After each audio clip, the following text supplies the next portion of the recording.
आप सभी जानते हैं हमारे भारत देश में एक अंग्रेज अधिकारी बहुत कुख्यात और बहुत क्रूर आ गया था जिसका नाम था डायर। अमृतसर में उसकी पोस्टिंग हो गई थी और उसने एक रॉलेट एक्ट नाम का कानून बना दिया था। तो उस रॉलेट एक्ट के विरोध में 14 अप्रैल 1919 को जलियांवाला बाग में एक बड़ी सभा हुई थी जिसमें 25,000 लोग शामिल हुए थे। उस बड़ी सभा पर डायर ने अंधाधुंध गोलियां चलाई थी। आप अंदाजा लगा सकते हैं अगर आप में से किसी भाई ने और बहन ने पुलिस में नौकरी की हो या सेना में नौकरी की हो तो इस बात का अंदाजा उनको बहुत अच्छे से लगेगा।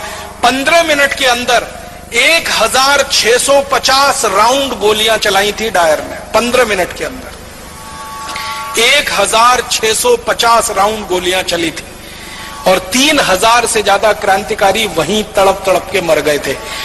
आप में से जिन लोगों ने अमृतसर देखा है, जलियांवाला बाग देखा है, आपको मालूम है जलियांवाला बाग के घुसने के लिए और निकलने के लिए एक ही दरवाजा है।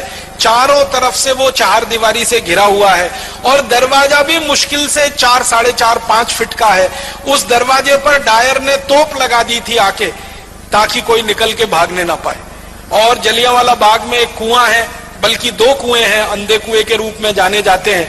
अंधाधुंध जब 1650 राउंड 1650 राउंड गोलियां चली तो जो गोलियों के शिकार हुए वो तो वहीं पे शहीद हो गए।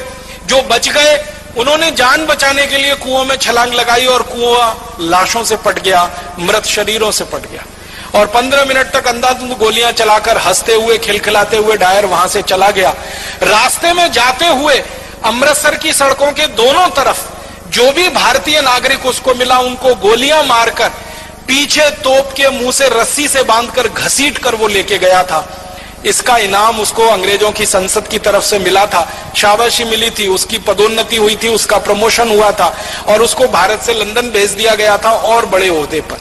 ऊधम सिंह उसी हत्याकांड के समय लोगों के बीच में शामिल थे और आप जानते हैं कि उनकी उम्र मुश्किल से उस समय 11-12 साल की हुआ करती थी। तो उस हत्याकांड के समय जब वो शामिल थे और उन्होंने अपनी आंखों से देखा तो उन्होंने संकल्प लिया था और संकल्प उनका यह था कि जिस डायर ने क्रूरता के साथ मेरे देश के नागरिकों की हत्या की है, इस डायर को मैं नहीं छोड़ूंगा। यह मेरे जीवन का आखिरी संकल्प है।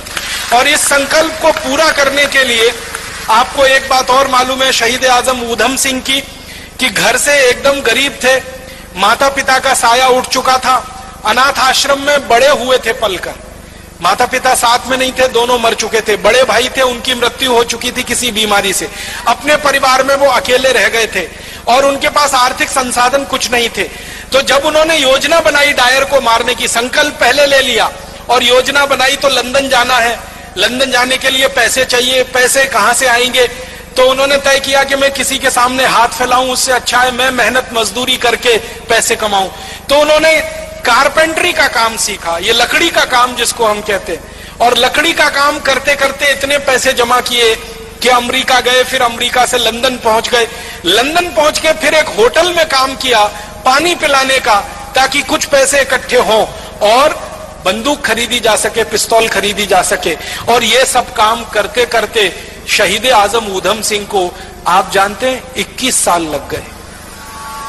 1919 में जलियांवाला बाग हत्याकांड हुआ था, 1940 में जाकर उन्होंने अपना संकल्प पूरा कर पाया था। 21 साल वो पैसों के लिए परिश्रम के साथ कहीं ना कहीं अपने जीवन को लगाते हुए संकल्प के लिए जिंदा थे।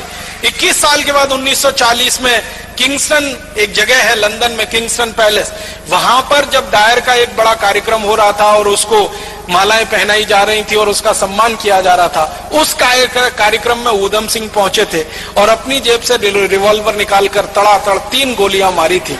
और 3 गोलियां मारकर एक ही वाक्य कहा था कि आज मैंने 21 साल पहले का मेरा संकल्प पूरा किया है और मैं अब इसके बाद 1 मिनट जिंदा नहीं रहना चाहता, 1 मिनट भी जिंदा नहीं रहना है, अब मेरे दिल की इच्छा पूरी हुई है। तो रिवॉल्वर को अंग्रेज अधिकारी के सामने जब उन्होंने सौंपा तो अंग्रेज अधिकारी के हाथ कांप रहे थे, उसको ये लगता था कि ये मुझे भी नहीं मार देगा। तो ऊधम सिंह ने कहा घबराओ मत, मेरी तुमसे कोई दुश्मनी नहीं है, मेरी तो डायर से दुश्मनी थी जिसने मेरे देश के 3000 लोगों को मारा। क्रांतिकारियों का इतना ऊंचा आदर्श कि जो संकल्प लिया है उसी की पूर्ति के लिए जीवन लगा देना है, उसमें 10 साल लगे, 15 साल लगे, 20 साल लगे, 21 साल लगे, ये शहीद आजम ऊधम सिंह से सीख।